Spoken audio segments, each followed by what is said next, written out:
Welcome to episode 14 of Where in the World, the detailed showcase that follows the locations in the Arcane Adventures campaign setting. Check out the map on screen to see the general location of where we are for today's episode. Let's jump right in to episode 14, Where in the World, Solaris and the Oracle Tower. A low ridge of dunes, whipped by desert sands, opens to the small village of Solaris, better known as the northern crossroads of the Finx Desert. However, the village itself, which is not in any condition poor, but is also not wealthy by any means, is not the notable attraction of the city, as that is held solely by another site. A sandstone and elegant tower stands tall over the village, and is situated at the heart of this small civilization, visible over the dunes from a few miles away. The Oracle Tower has been officially dated to construction somewhere between the year 100 and the year 400, officially making it the oldest structure on Iazlan, and in the Eastern Hemisphere by far. But even more so, maybe one of the oldest structures on the entire planet. It is unknown who constructed it, but many historians agree that some kind of divine presence was involved in its founding, likely that of the god of the sun and stars, Anaris. It is with certainty that the oracle serves a defined purpose, and that is just it. It is an oracle. A wellspring of knowledge that people come from far and wide to gain answers to their most valuable questions. From ancient records, those were preserved miraculously through the fires of Agonsvale. Some pieces of information can be gained about the origins of this tower. It is likely that Daenerys and a group of followers created this tower as a place of refuge and recovery following the long-forgotten Centrum Wars.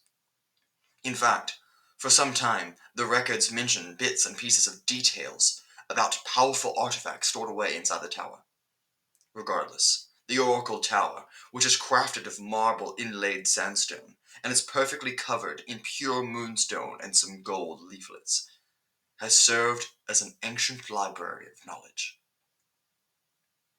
Parts of the tower have cracked and broken away, revealing the sandstone structure beneath the decorative coating.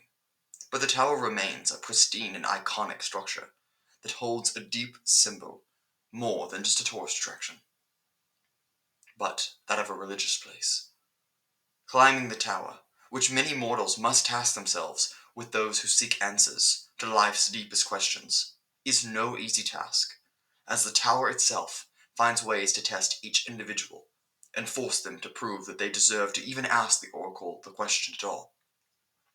But for those lucky enough to find their way to the top, they stand face to face with a spherical stone engulfed in blue fire, and they may ask one question. Solaris is hot and windy for most of the year. During evening hours, temperatures plummet, but the day scorches the desert sands. Its position just below the sandy ridge that surrounds the city keeps sandstorms from directly affecting Solaris. Like many other desert cities, however, Solaris is not located near a water source, so it must find other ways to supply it with a vital liquid. And that is done by a deep well at the base of the tower. A northbound road heads off towards the border of the Pilisu and the Winsau Empire, and there the small village of Iada.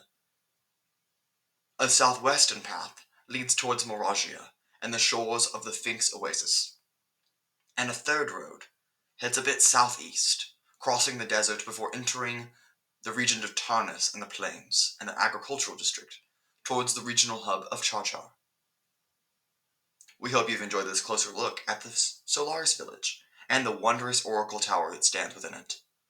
If you come to Solaris, it might be a fun and enlightening experience to seek one question to be answered by the Oracle.